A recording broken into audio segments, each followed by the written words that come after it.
Sergey Crusher Kovalev double backs, proving Virgil Hunter wrong, and teams up with John David Jackson again for the Ward rematch. And it looks like he's working on his defense. Stay tuned.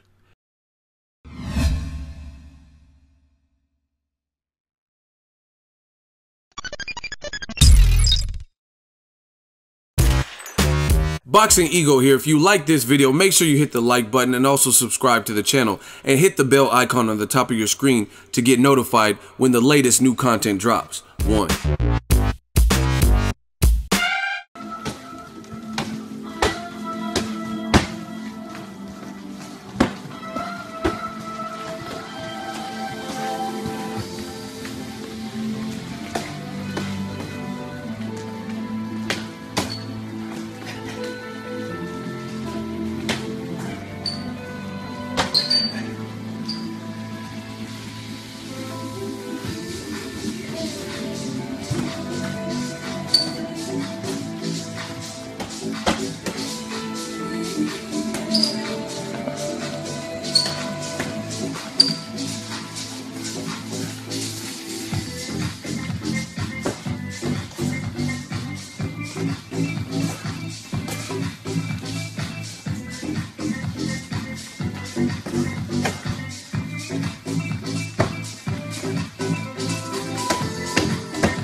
Раз, два, три, четыре, пять, шесть, семь, восемь. Вот молодец.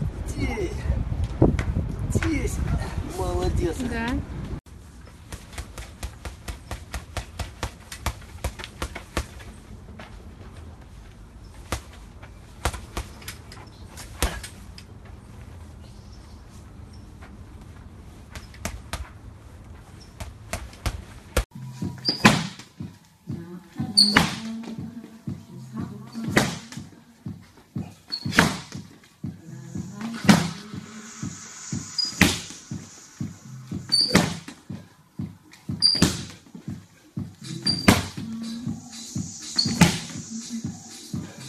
What up, Fight World? It's your boy Ego, and I'm back with some more boxing. Make sure you share the video, and if you're new to the channel, hit that subscribe button. First, before I get into this video, I gotta say a big shout out and thank you to all the haters, all the supporters who held it down. The channel just reached 80,000 subscribers, which is, to me, it's a milestone for me. I've been in the game for a minute, I've been putting it down, and it's good to see boxing where it's at this year, and also just the channel growth and whatnot. And keep watching that number. Watch that number. we're gonna get to 100,000. That's not, we're not done yet. Like Swiss B says, we're not done, right? And that's just what it is. So in the words of Mike Tyson, 100,000, I'm coming for you, sweetie, right? But thank you for everybody who supported. Thank you all to the donations. Again, I don't even, just so you guys know, I don't use the donations for personal use. You know what I mean? Like, I use my regular YouTube earnings and paychecks to hold down the fort. I actually have like a separate savings, and what I use that for, or what I plan on using it for, is just facilitating more bodies and just freeing me up to give me more stuff, gear for the channel, and just, this is a business, you know what I'm saying? This is a brand. But let's get to the fight. June 16th, it goes down in Las Vegas. Las Vegas. I'm looking forward to this one. Andre Ward, light heavyweight champion. He's going to attempt to prove that this was no fluke. The first fight, the outcome, the unanimous decision. And Sergey Kovalev, he's a real piece of shit, right? He's gonna prove that it was a fluke, or that's what he's setting out to do. And he's back with John David Jackson. And the reason I said that in the intro was I was at the Oakland press tour stop. Virgil Hunter, he made a reference to Kovalev having a drinking problem. I don't know, when he said that, it reminded me of The Dark Knight with the Joker, when the Joker is like, my father was a drinker, and one night he gets crazier than normal. Like, good evening, ladies and gentlemen. We are tonight's entertainment. I don't know, that drinker stuff was funny. But Virgil Hunter said that. He also accused Kovalev of having a scapegoat, if you will, and feeling they have to blame somebody, and that somebody is former fighter John David Jackson, now trainer. And from his source, or what was happening at the time, he heard there was some turmoil there, and that he wasn't going to be working with John David Jackson because he needed a fall guy, a patsy, somebody to blame, a scapegoat, right? But according to Kathy Duva, she said, oh, John David Jackson, even though he's not at this press tour, he'll be there. And now you've seen the clips at the beginning that I showed. Kovalev's in training, and he looks like he's working with him. So just to clear the air with that, it looks like Kovalev will be using John David Jackson. And I think he has a Russian trainer also that does the interpretations and stuff like that. But it looks like John David Jackson and Kovalev are in camp. Now, one thing I did notice, first of all, Kovalev has a serious mean streak. The way he's throwing that medicine ball or whatever, he looks angry all the time, and just some of the snarky comments and stuff that he's made, and just his demeanor. So real life kind of Rocky IV type of movie, like Ivan Drago. I must break you. You will lose. He's like a piece of iron. If he dies, he dies. I fight for me. He just has that kind of like Drago, like I don't give a fuck demeanor. But makes for good entertainment. I fully expect this rematch to do better than the first fight. The first fight was kind of around the holidays, around Thanksgiving, and people didn't know what to expect. Some people thought it would, for some reason, be a boring fight and ugly to watch or one-sided, and clearly it wasn't none of those things. And now that rematches, drama sells, you know what I mean? Floyd Mayweather had a tough fight with Maidana. The rematch did better. People said they didn't even want to see the rematch. Some people. Because they always look for something to blame Floyd with. But anyway, when he fought Maidana, the numbers did better. So that shows you that's a lot. And we got to get back in boxing. We got to get back to a point where we're always going to have casuals, but where the pure fans are speaking out, like with realistic comments and stuff like that. Because a lot of what people say in these comment sections, it's never what they say when it comes to betting. Like people will say, oh, Andre Ward, he sucks and this like that. But you look at the betting lines, and then Ward will be the favorite. So clearly those people have to account for some of the population that are betting, right? And they're not betting. They're betting when it comes to spending their money. They're spending not like the comments in the comment section, right? Or they say Ward or this person sucks or Floyd sucks. We're not watching the Maidana 2 rematch, and then the numbers do good, right? and then they say Golovkin is the king and Golovkin's the best, but his pay-per-view outings did pretty bad, and under 200,000 for both of them versus David Lemieux and Danny Jacobs. So I just find that funny that people always have so much to say in the comment section, but those radical comments rarely reflect how the boxing world views the same subjects and or betting lines and just different results, numbers and things like that. So 2017 is a good year. I told y'all, tell the truth. Tell the truth. A lot of these, like, other people who are talking nonsense, they're really getting eradicated fast. You know what I'm saying? Like, people who had channels, I'm not even hearing anyone talk about their channels. I don't even know if they do videos anymore. Some people that write articles for websites that be putting that BS, their websites are getting like marked up with a bunch of comments. This writer's an idiot. He don't know what he's talking. You know what I mean? Fans are standing up.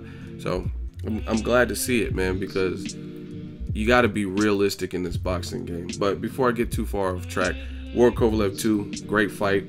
Great fight for the light heavyweight division. Next week, Adonis Stevenson versus Andres Fonfara, another Virgil Hunter fighter.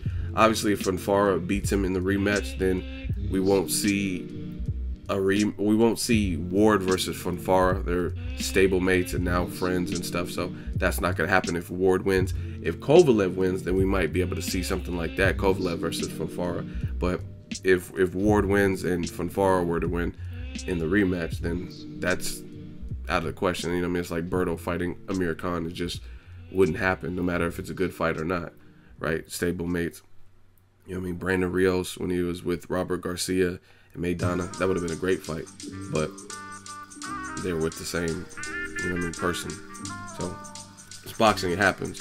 Terrence Crawford said he would never fight Tim Bradley, vice versa. I would love that fight, but it's not going to happen. Lucas Matisse versus Maidana, I would love that fight, but they're friends. It's not going to happen. So that's another situation. But if it's Adonis Stevenson, I mean, he could clearly fight Andre Ward or Kovalev. So I like that. If he wins, then that makes sense. And I'm looking forward to it. I did a video about the judges and the referee have been named for this particular Ward Kovalev 2 fight. Those officials and that information is on a separate video that I did today. So check that out. And just ultimately let me know what you guys think. I see more of a concerted effort from Kovalev, it looks like, at least in these training clips, to work on his defense and stamina and stuff like that. It looks like he's doing some high intensity stuff, keep the heart rate high. And you've seen him, there was almost a Mayweather type of posture. I'm not saying he fights exactly like Mayweather, but you see him kind of shelling up and kind of the catch and shoot, which it's interesting. If Kovalev comes out and he's super defensively responsible, and I mean, he could surprise Ward with some stuff, like, because he's already a good boxer. Make no mistake about it. Kovalev can box. He's way more than some of the Russian punchers in the past, like Ruslan Provodnikov. He's a far better boxer. He can actually, Kovalev with his style, he can actually beat pure boxers, or he could beat and do things that guys who box, who are known for more of the American style or like a boxing style, he could maybe even beat them in certain categories, like the jab. Like, you know what I mean? Obviously, it's very apparent, not that Pascal has the American style, he's from Canada, but Kovalev has a way better jab than Pascal. You know what I'm saying? So Kovalev can box. So if he's touching up on some things, I mean, we could be in for another tough fight. Kovalev has power. Kovalev seems to really want this, but Ward seems to really want it too. And Ward's been on like kind of a complete lockdown. Like, I haven't even tried to contact anyone in the Virgil Hunter gym because I know what it is. Like, you know what I mean? I kind of know when you've been around stuff, you know. I think the Virgil Hunter gym is very kind of secluded, and they don't want, you know what I mean? This is a big fight, bottom line. This is a big fight, and I think they're trying to dial in and focus in. So, because you haven't really seen any coverage come from out of the gym, because I think they're just really focused on the task at hand. So I'm not trying to step in the way of that process. And at the end of the day, I already know, like, just with my work ethic and stuff, I'll end up linking up with all these dudes at some point. So I'm not really worried about it. My channel is self-sustaining. Like I said, we hit 80,000 with or without just going into the gyms and bothering people and stuff like that. But I will give you guys more of that because I know some people want to get that. You just have to make those accommodations and set them up. But Sergey Kovalev, I'm looking forward to this fight. Let me know what you guys think. It's a great fight on paper. I think it will deliver. Both fighters seem hungry. Kovalev looks like he's trying to tweak certain things, but it'll be interesting. And I want to know what Virgil Hunter said about the alcohol, like drinking heavily stuff. I wonder if that's true, because things like that can definitely hurt a fighter. I heard, this is just what I heard, I don't know how true it is, but I heard Kell Brook is kind of a party animal a little bit. Like in his off season, like he'll have drinks and things like that. And it's kind of hard to, if two people are skilled and one person does that even a little bit, you know what I mean? It's kind of hard when two people are skilled. Like let's say Errol, this is just hypothetical. Let's say Errol Spence doesn't drink, but he's skilled, southpaw. Kell Brook, let's say he does drink in parties and stuff in his off season like that. Then you put them together, and it's just in the trenches. It's gonna be like who the purest person might have a better chance of winning, because their stamina is gonna be better because they don't abuse their body. You know what I mean? Guys like Ricky Hatton versus Floyd, perfect example. Floyd doesn't smoke, doesn't drink alcohol and stuff like that, and he's always well conditioned. Meanwhile, Ricky Hatton would balloon up in weight, like he's too small, and he'd be weighing like 190 in his off season and stuff. That's not good, right? And it's kind of hard to battle a superior athlete who's also highly skilled and has a style to rival yours if you do things to poison your body or not necessarily live the athletic pro athlete lifestyle. So I'm curious. Again, I'm not speculating. I'm just going off what Virgil Hunter said. I'm just curious because stamina did seem to be an issue for Kovalev in the first fight. Let me know your thoughts on this particular fight. Who are you favoring? Got the first look coming. You know we working. Make sure you share the video, like the video as always.